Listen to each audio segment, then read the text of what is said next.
Well, welcome to the Church Office podcast. My name's Gavin Smith, and if you're joining us on video, then here's a little wave. We're excited to have Nigel Ring join us. I've never actually heard the word wicked and accountant put in the same sentence. Well, good morning and welcome to the Church Office podcast. My name is Gavin Smith, and it's a joy to welcome you today to this church administration, church management podcast. We love talking about the work of ministry behind the scenes. And today we've got loads of special guests. We're doing a slightly different podcast. We've got 5 different guests today who are all talking about our previous podcast with Terry Virgo. We loved sitting down with Terry Virgo and gaining a pastor's perspective on complementary gifts, on his working relationship with Nigel, and how the two of them work together in New Frontiers. Loads and loads of really, really good and helpful stuff. So we thought it'd be great to hear from 5 of our listeners. What did you get out of the session with Terry Virgo? What did you enjoy? What were you inspired to do differently in your work? So we've got 5 guests. Our first guest is Tim Wyatt, the best accountant, charity accountant in the UK. Let me tell you, he's a great guy who loves the gospel and is part of a church up in Leeds. So let's listen to Tim as he shares his feedback. Welcome, Tim Wyatt, mate. How are you doing? Oh, it's good to be back on. I always enjoy. It's great to chat to you. I mean, yeah, we're doing well, and enjoyed listening to your fantastic interview with Mr. Terry Virgo. It looked like you had a great road trip down to Brighton. If I'm honest, I really enjoyed your pre-podcast of you in the car, in the car reflections. Thought we've got getting a live taste of what the church office feels like when it's on the road. It was fun. It was great. So yeah, it was a real privilege to go and sit in his house, meet his wife. We had lunch all together, and then we were just chatting loads. And then we put him in front of the camera and said, talk to us about complementary gifts and Nigel and working mate. It's gold, isn't it?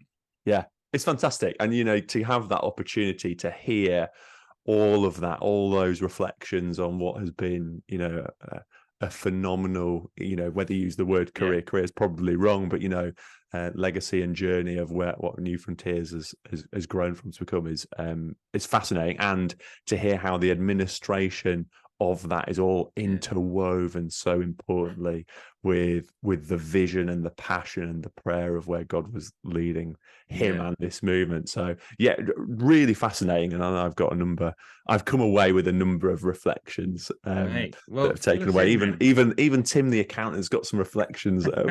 So. My favorite Yorkshire accountant. He's an absolute legend. So what stuck out to you then, my friend? What did you come away with and gone, I love that? Yeah, I mean, one of the big themes I really enjoyed was hearing him talk in a great, honest way about team, and how he articulated that. And it was great also to hear his dynamic friendship and working relationship with Nigel, and just hear how just some great examples of how vision and passion and prayer of somebody of his nature, of those that classic pastor whom probably many of the people in the podcast relate to in their day-to-day job, meets the administration and someone in Nigel who's just got such a passion to I see and hear your vision. Let's work out the roadmap and all those things that need to take place to work out. So team was just a great theme that came through for me, and one of the things I was reflecting on was a few of the themes that he was talking around creating a really good team culture, and how in my reflection that just some of the how you make that happen, how you lead that with vulnerability, and how you get to that point. So that was one of the things that really struck me. If you can create that culture in your team where in real honesty and love things can be said, and there is that culture there, it just it has the ability to bless everybody there and the overall big picture that you're working towards. So I think it was a really interesting point that I have pondered on, of how you then how you then can help that be the case of how you give such a free, you give that freedom. And I know one of the things he was sharing, which I think is quite an interesting cultural moment as well, that he's reflecting on about investing in friendship in team and giving time to letting those friendships build. And I know post COVID culture is in online world. It's one of the things, kind of the meetings I have with various of the people. There still a lot of them are quite online, even though we've got the option to meet in person. It's just convenient and quick. And one of my reflections was, there's sometimes actually where it's good to be convenient and quick, to have a quick meeting. It's not taking everyone's time, but is there a balance to find in actually the trying to invest in friendships? I know something we were saying just before the podcast started of, wow, this term is busy. It is busy. And how do you get that balance of right? No, this is friendship investment meal time versus we've got X, Y, and Z to do for Christmas. We know we've got a list and it's growing. It's really good. And finance popped up, didn't it, when they were talking about church planting? And one of the things I noticed as he was talking is there was this sense of like coming together, but there was this sharing of resources. So they didn't want a central hub that ran everything, but this idea of a task force on the move. Different churches took different responsibility for different things, and I loved a little bit of insight about how they did their church planting side of things, and Nigel would interview and how they would work the budgets out, and that kind of 2-3 year plan of funding. It was really interesting to kind of just hear a little bit more about that. Yeah, it was fascinating to hear the kind of the ins and outs. It's something I'd not specifically heard about from the New Frontiers model, although I'm aware of how lots of other kind of spheres have navigated their church planning. But that it's a brilliant macro large structure that makes sure everyone's got the support they need, but also the the ability to float. I know is the words he was using, without the pressure of, if you don't, you're sinking on your own. We're still here. Really interesting. And I can only imagine. I know it's fascinating to hear the high level talk about it, but I'm sure from the work I do, the practicalities of making that happen will have been, there's a huge amount of work that's gone into that. There's a huge amount of skill set that's gone into that. That's that I can only imagine is a testament to them and how they've managed to do that. But it's a great model. Sounds like And one of the takeaways with that was just this lovely reminder that actually church administrators and those working behind the scenes and the work that you do all links in here, because there's a huge role in church planting and taking the gospel out that the ministry behind the scenes enables to happen. And I was just blessed by that, thinking actually church plants need a visionary leader. Yes, they do. They need a church planting team, but unless they've got some admin and ops support, it doesn't always go forward. And there was this lovely kind of sense of actually there's a real strength and a role for us to play in church planting that I hadn't even necessarily realized, to the full extent of when you're saying, right, well, Nigel did this and Nigel did that and he sorted out this, and you're like, oh, actually, Nigel's done quite a lot here. Terry, what did you actually do here with this church plan? yeah, absolutely. And one of the reflections I had on that is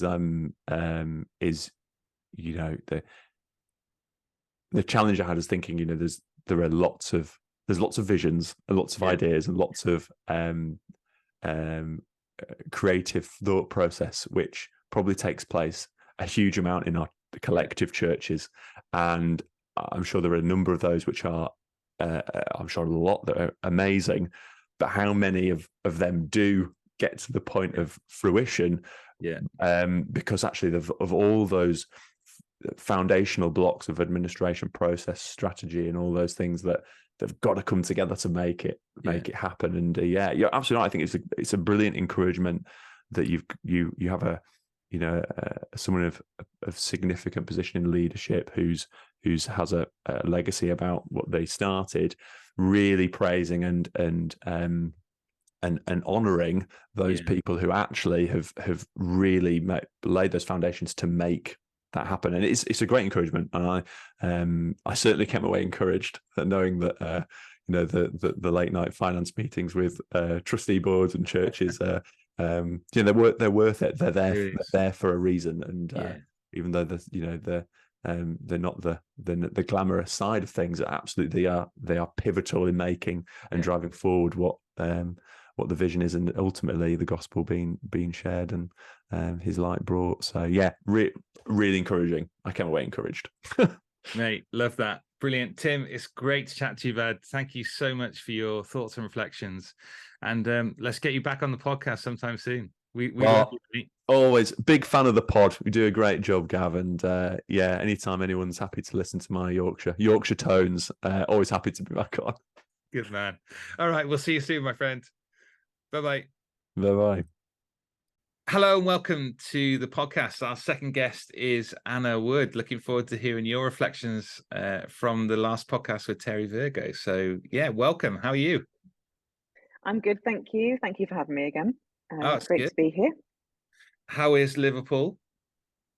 Liverpool today is actually really bright and sunny. Yeah, it's quite pleasant today. Cold, it's definitely October now. The proper weather has started, but no, Liverpool's going well. Yeah, good. We've already had a few debates on when the heating should go on in the church. Have you started that yet? We had to start yesterday, so it's started, and yeah, and it's on. It's on, and I'm just really looking forward to having the bills coming in. It's just terrifying. Such a delight. Yeah, it's a bit terrifying. One of the things we're balancing. So tell me, what did you get out of that podcast? Well, before I sort of start my proper reflection, one thing I should mention is, given that you've mentioned that I'm up here in Liverpool, is I did enjoy the fact that he was inspired by Liverpool football team. And part of his planning in terms of how to recruit leaders into the church. As much as I'm not a particularly passionate football fan, I think it would be wrong of me to not even mention that, given that I'm up here. Made that connection when we logging on talking. Yeah, you're in Liverpool. He talks about it, doesn't he? Having kind of training people through the academy, but then also buying in people. And God spoke to him through Liverpool Football Club. Amazing. I know. I mean, who would have thought? But and you've got red on today work as well. in mysterious ways. That wasn't planned, but yes, I do feel like I'm now really, You've really represented it well. My boss will be proud. So yeah. Love it. Yeah, no, it was a really helpful podcast. I did really enjoy listening to it. And there were lots of bits in there that were just really helpful to listen to and to mull over. But I was particularly struck by some of what he said about the importance of character, and that also linking in my head anyway with the importance of creating those strong relational connections between people that you're working with, and making sure that those characters are godly, but also characters which are going to complement each other and work together well.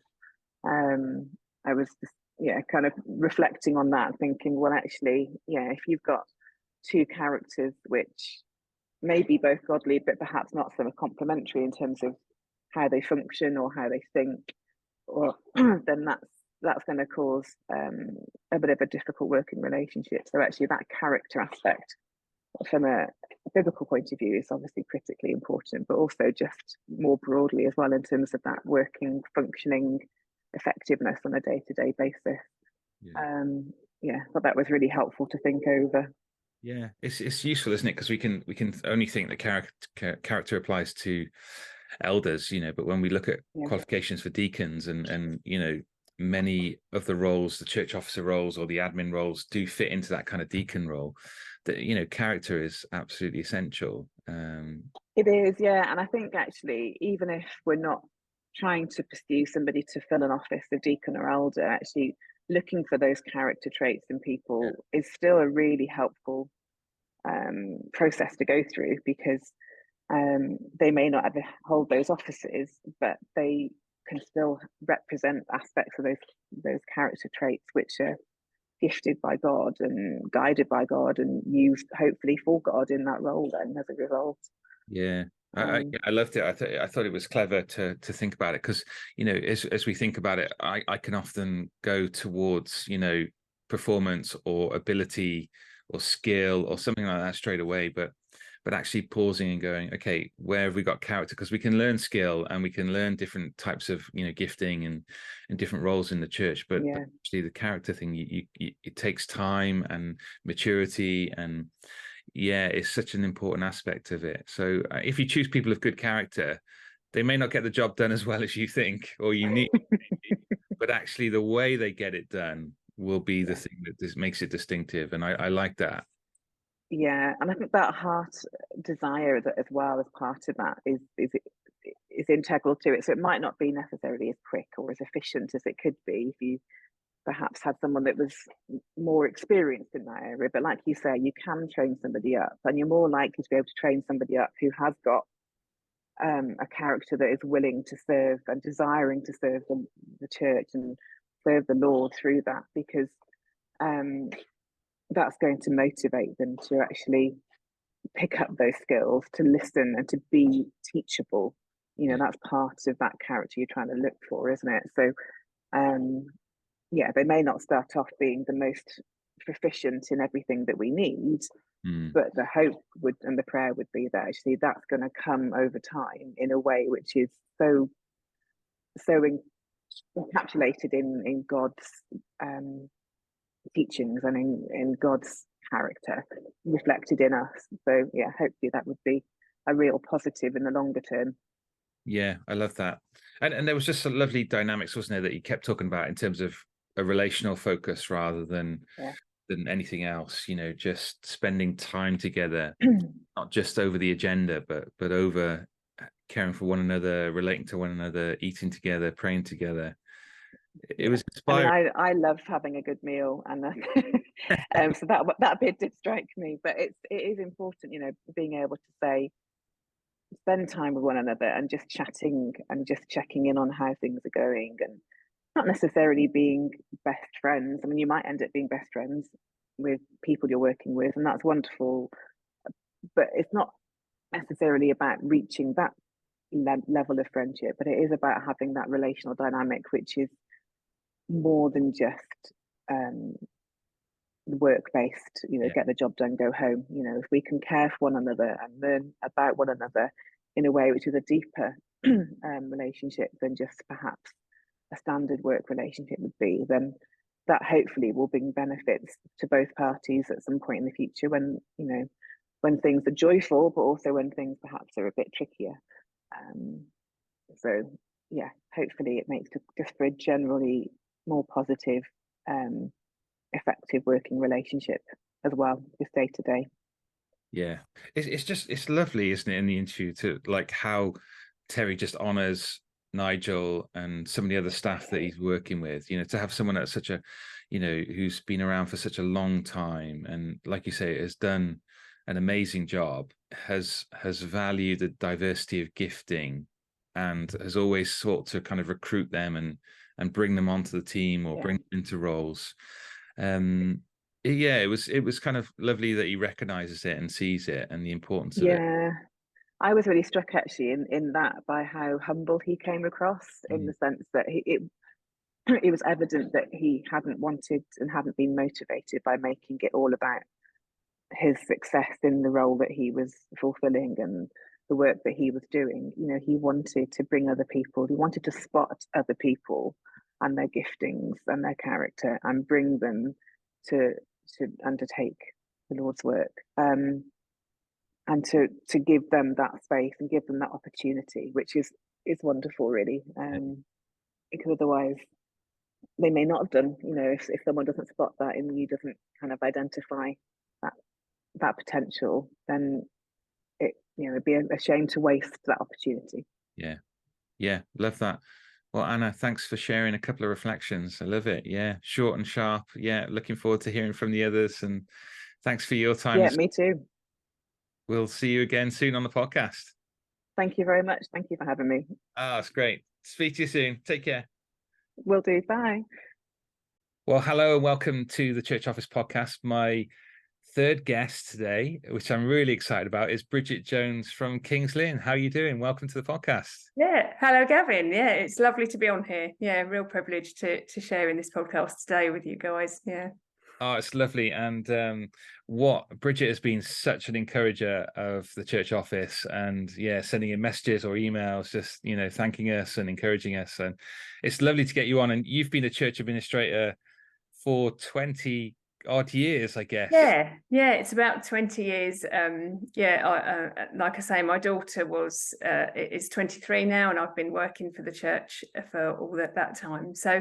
So yeah, I've got a few years experience of working in church administration. So in this unusual world of church administration. It certainly is. Yes, that's right. Yeah, I say to people, it's very different to a secular job because it's your work, it's your life, it's your everything kind of thing. It absolutely is that. I've asked Bridget to kind of just share a little bit about what she got out of the podcast with Terry Virgo, and we've had a number of people just sharing their views.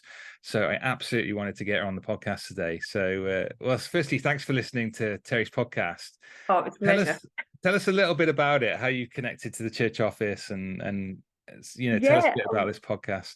Yeah, well, I came across the church office website really when we were looking to instigate Church Suite, and so I came via it that way, by the podcast that you did with the Church Suite guys, which was excellent. And so I've been an avid listener and to the podcast ever since then, really. And you cover a whole host of really helpful things if you're working in the world of church admin. But I was particularly excited when you had your road trip down to Brighton. Yeah, you were going to interview Terry Virgo, mainly really because I think Terry and his team really stood the test of time ministry wise, and so I was really looking forward for him to share his wisdom, and when you look at what Terry and his team have built. I thought this is going to be well worth listening and learning from somebody who's further down the road than we are. Yeah. And when you see what he's done, I thought, this is going to be really good.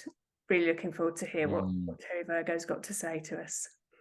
Yeah. Yeah, he's a remarkable man, isn't he? And built a fantastic ministry, but immediately he comes across really humble, doesn't he, in the conversation? Exactly. Yes, that's right. And I think that his humility actually comes across in so many different ways, and actually works, seems to work down his team as well. So so tell us some of the standout points then, that what you really enjoyed. What I really enjoyed was, to be honest, I've listened to the podcast that you guys did with Nigel Ring, which was, of course, was Terry Virgo's administrator.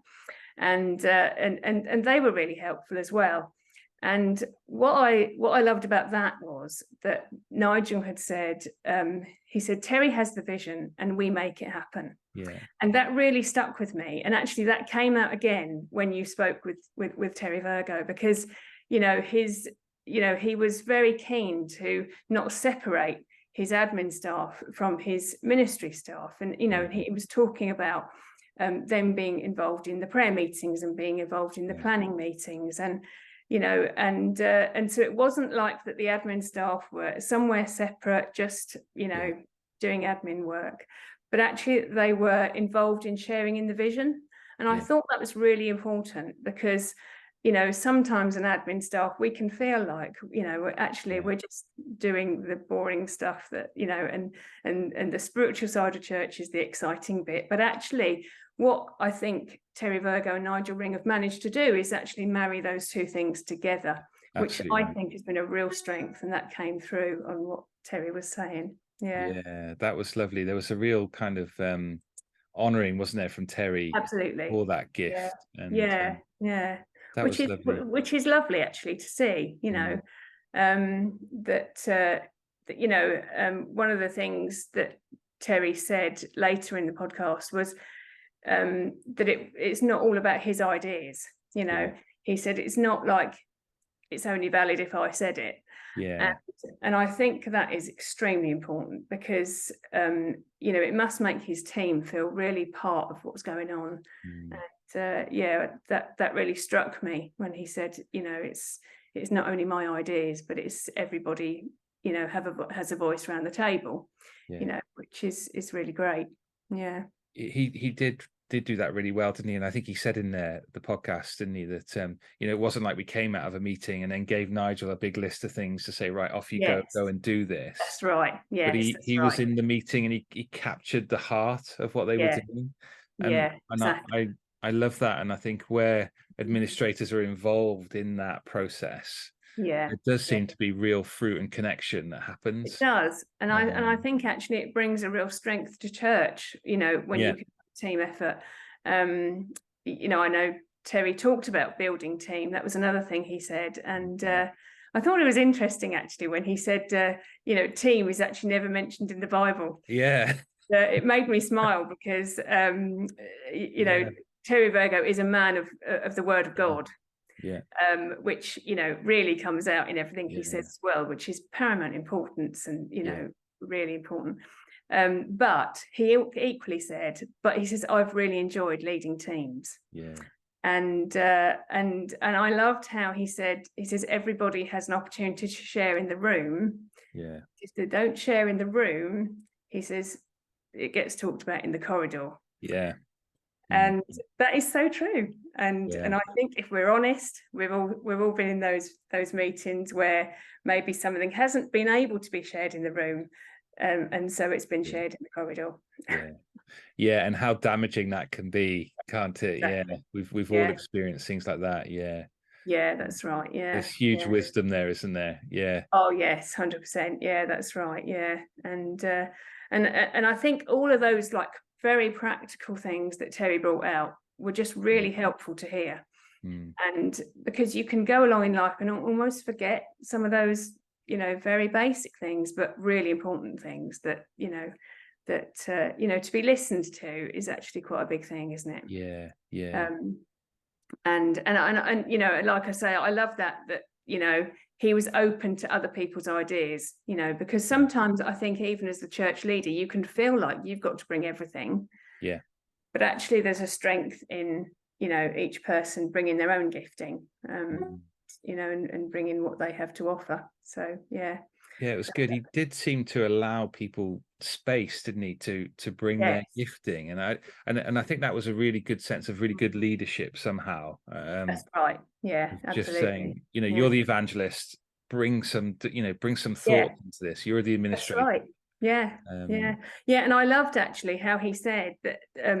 You know, his guy that had a particularly evangelistic gifting. Yeah. He said we'd be in meetings but the evangelist would say, what about the lost? You know, and I think that's true because, you know, we all have our own ministry gifts that are paramount importance in our own minds. But actually, when the whole thing comes together, you know, you get the whole package, which is, you know, got to be a strength, hasn't it, really? It is. I really enjoyed that as well. You know, what about the lost and how if it was just left to me to administrate, the church would look quite different. But actually when we've got different gifts involved, it does get messy and there are different priorities and actually this is really good. And but there was a real quality about the leadership of Terry. There is. I thoroughly enjoyed listening to that. And I think, and I think really you can see it, you know, when you look at the New Frontiers model of churches, I think you can see, you know, that he's built something that's really strong and, you know, and good. Actually, it's interesting that we're talking about gifting because one of the things he said, which I thought was really important, was when he said character is more important than gifting.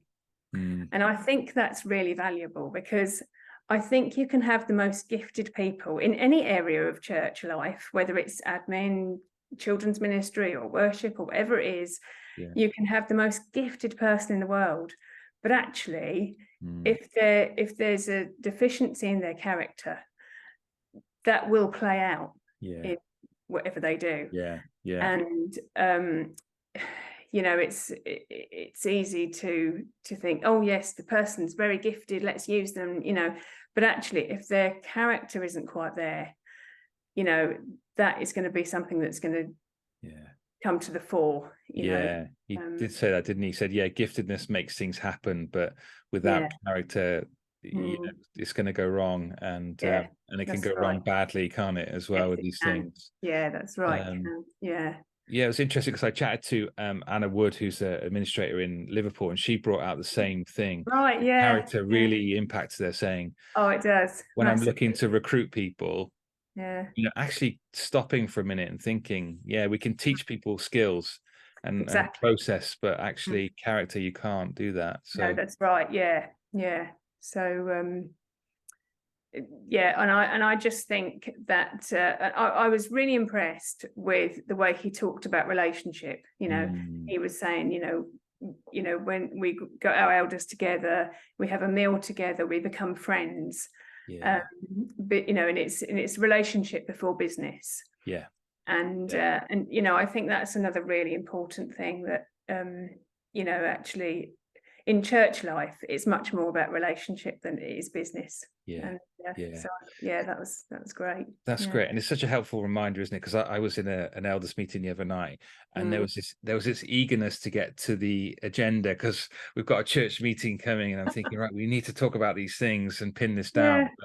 But actually, just I could hear Terry reminding me, saying, actually, no, this is about relationship. And I was thinking, okay, let me put the brakes on this a little bit and go. That's right. Let's how's everyone doing, and let's pray together. And let's pray for what's happening. It's so true, because I think when we're both involved in church admin, and sometimes it can be so tempting to just get no, we need to have this conversation, this needs to happen, we need to get going. But actually, you're right. You do need to put the brakes on and think, actually, what's important. What's the most important? It's so much. Well, you've picked out some brilliant points, and thank you for taking the time to share them on the podcast. That's a pleasure. Absolute pleasure. We'll definitely get you back on again. This is not just your debut. You've got such great wisdom, and there's just a lovely grace about you, Bridget. I'm sure your church benefits hugely from you being involved. So we trust it does. Well, it's lovely to see you, and we look forward to interviewing our next guest as we talk about Terry Virgo's podcast. That's great. Thank you very much, Gavin, for the opportunity. Really appreciate it. All right, well, my next special guest is Jonathan Thomas, the legend Jonathan Thomas. A great pastor's perspective now on this podcast, mate. We've enjoyed listening to administrators, but it's great to have a pastor's view. So, mate, fill us in on what you enjoyed about the interview with Terry Virgo.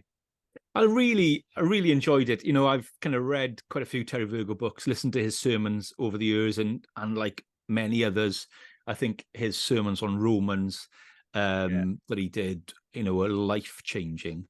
So it was wonderful to hear him, particularly as an older guy, kind of reflecting back. So there's a point in the podcast where he paused and he kind of went, hold on, let me think now. I don't want to just talk theoretical. I want to tell you what actually happened. And I love that kind of, he wanted to share the truth, and it came from years of experience and wisdom. So I really enjoyed the tone of it. It was so warm and helpful.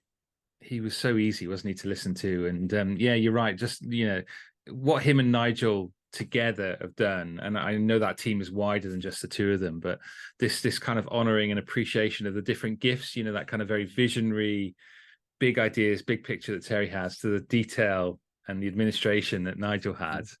It's fascinating, isn't it, to see such a big movement, New Frontiers, behind the scenes, kind of peel it back and go, that's interesting to the things that they value and they love. Yeah, and I think what I loved about that relationship between them is, I think sometimes there's a perception that you've kind of got the visionary leaders, and then the backroom guys are kind of like slowing the visionary leaders down. And so that story he tells about when, he comes into the office one day and there's a brochure for the 5,000-seater auditorium. And he's like, why is that here? And he's like, well, you prayed about it, so let's have a look at it. And I thought, that is like superb, True church administration, kind of administry, is not holding back, but it's like helping the vision go forward. And so I love that kind of partnership and how it worked. That was sweet, wasn't it? And I just love the fact that he's in the room with the team and he's praying. He's not just giving a list of things, go away and do this, but Nigel somehow captured the heartbeat of it, and you could see that Terry there was just this trust and this confidence to go, yeah, he's got this part sorted and I don't need to think about it, which must be nice for a pastor to have that kind of relationship.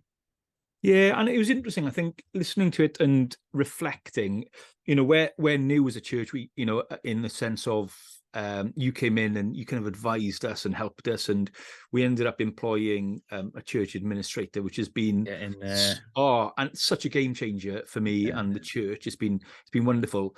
But actually listening to the podcast made me think, okay, actually we sit down and discuss things, but actually should our church administrator be in more meetings to get a sense of what's being discussed and to catch that vision? And so that's really challenged me, and I need to think that through, really. I think there was a lot there to unpack.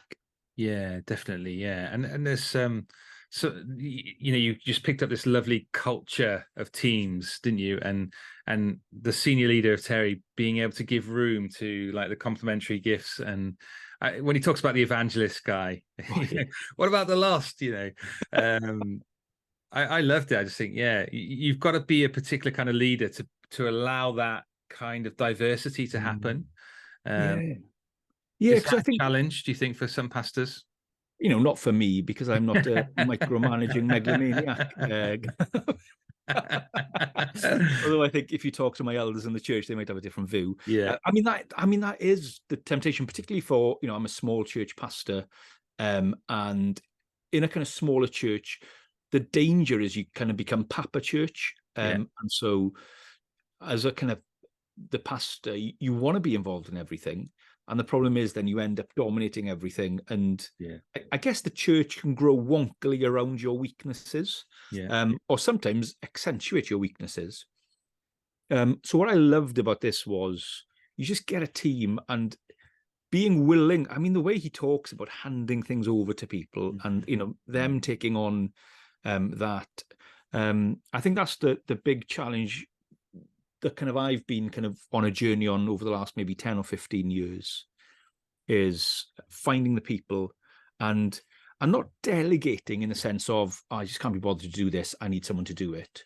But empowering, so finding someone who God has gifted and who love these things, and actually empowering them to do it within the team, within the kind of leadership of the church, so that actually they flourish and the church flourishes. So I loved the way that came out. And I guess you can see, I remember the kind of, the Bible weeks. I never went, but I heard about Stoneleigh and these things, and they were huge. 30,000 at some point. I mean, they must have been massive kind of organizational teams going on. Interestingly, in one of the other Christchurch podcasts, when as a church you interviewed Joel, his son. He goes on about kind of New Day in the youth conference.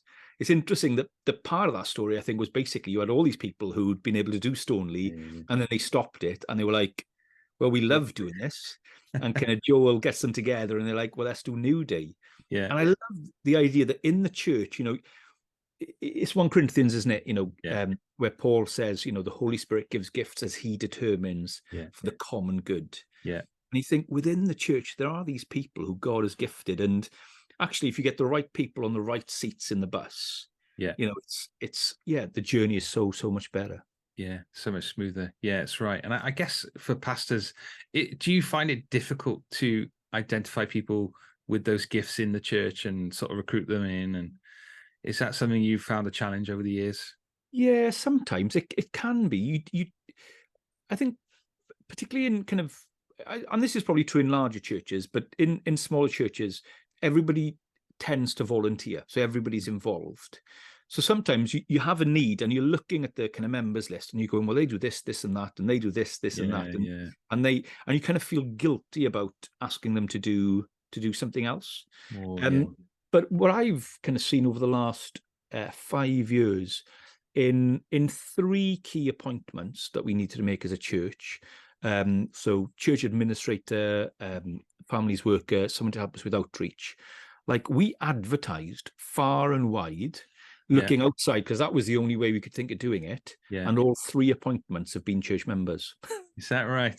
So it's like they were there all along. And so yeah, so That's fascinating, isn't it? Yeah. yeah, it's been. And would brilliant. they have been people that you would have gone, you might have been embarrassed to ask or to choose, or you wouldn't sure if they'd give up their work to go and do this in the church? Yeah, and that's been the thing. I think is often you just think, man, these people are brilliant, but they're so busy, Yeah. or they're just not in the right stage of life, or the right season of life. And actually, when the kind of call has gone out, they've answered, and they've answered sacrificially, and it's been really humbling to see that, and really encouraging. Yeah, it's good. So it sounds like you're developing a sort of part-time staff, and you've got a team now. So any takeaways from, like, how am I going to lead this team differently from what you've heard on the podcast? Yeah, I think the takeaway for me is, because so we've got a part-time team, so everybody is part-time, and it's quite funny. You look down sometimes at our hours, and none of us work the same hours. So you can't get the team together because hours are limited. And I wonder, before listening to the podcast and reflecting, I wonder whether I was maybe a little bit too happy with that, just going, well, that's the way it is. Mm-hmm. But actually, I think realizing now, no, actually, we need to fight to get that time to come together, to pray together, so that everybody gets the bigger picture, and that we're all on that together. So, that definitely came out to me. Mate, love that. Mate, thank you so much for taking the time on a Monday to chat to us, mate. I know you're busy. And no, but mate, thanks we so love much. having you on the podcast. Hey, always good. It's great. Lovely. Thanks, buddy. Hey, God bless. Well, hello and welcome to the Church Office podcast. I've got my favorite Penny Clark on the podcast, number 5, telling us about what she loved about the Terry Virgo interview. Penny, welcome. How are you? Yeah, I'm good. Thanks. Great to be with you.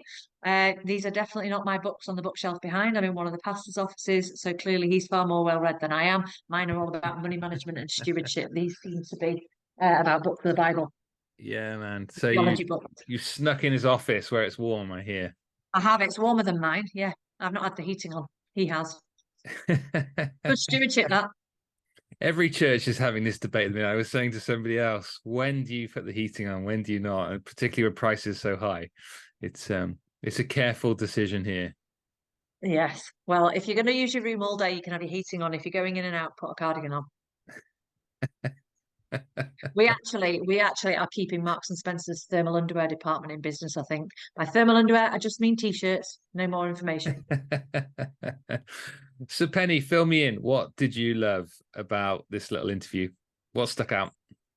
So I've heard interviews with Nigel Ring before, but I've never heard you interview with Terry Virgo. What a gorgeous, gorgeous man.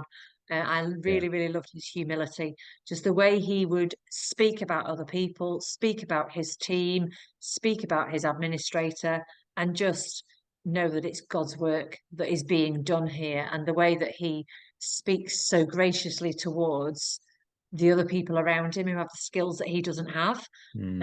Just that whole, body of Christ idea that we all have a different part to play, and no one's better than the rest. I just love listening to him talking like that, particularly when he was talking about how Nigel would sit in asked to sit in a prayer meeting so that he could just hear the heart of what Terry was talking to God about, and then think, right, okay, I've heard what the vision is.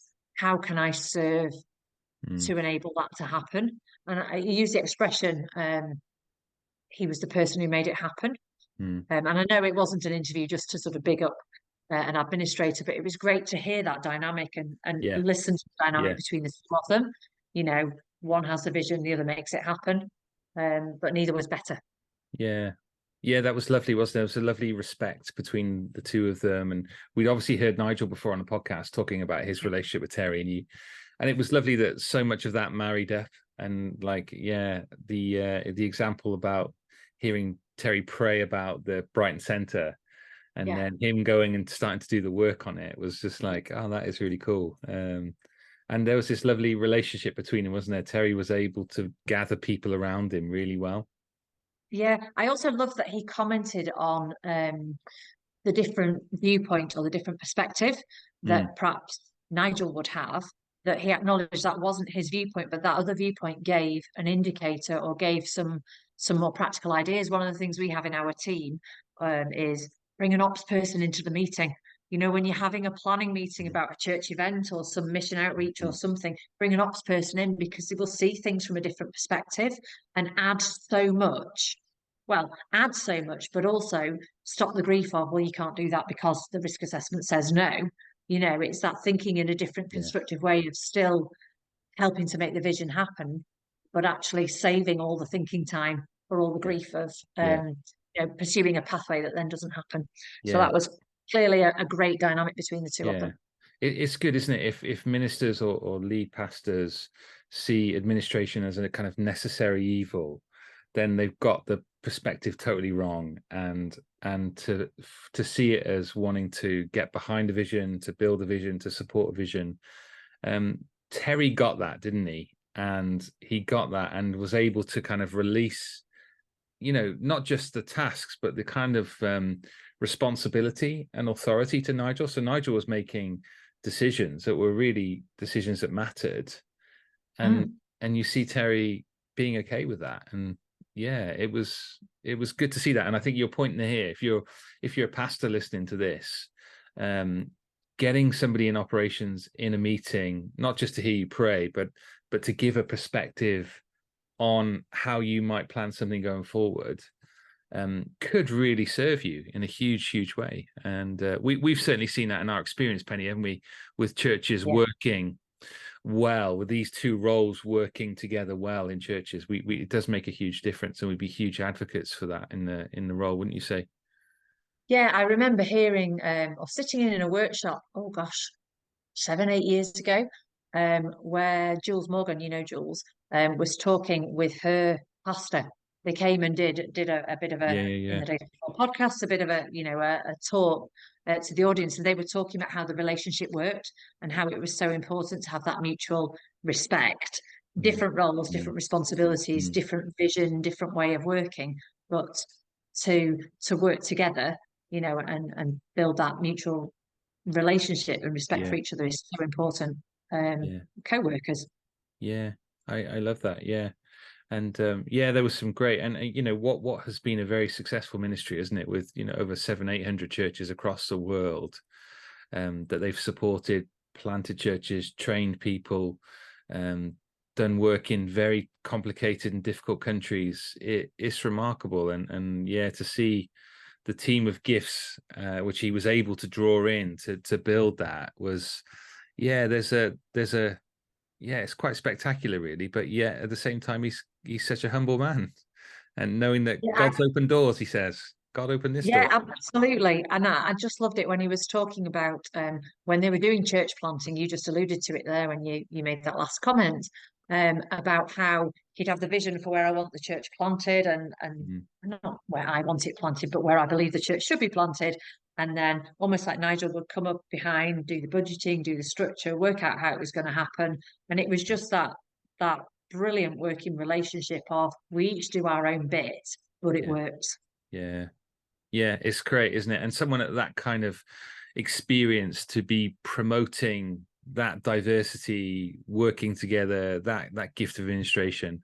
Thank you, Terry, for taking the time to do that, because I think there are lots of church administrators going, yay, this is great, and I want to hear it, and pastors, I think, who come back to me, you know, through listening to the podcast, going, I think I need to be different. I need to consider how I can draw people in. And Jonathan Thomas shared a little bit about that on the podcast, and hopefully that does challenge some thinking out there.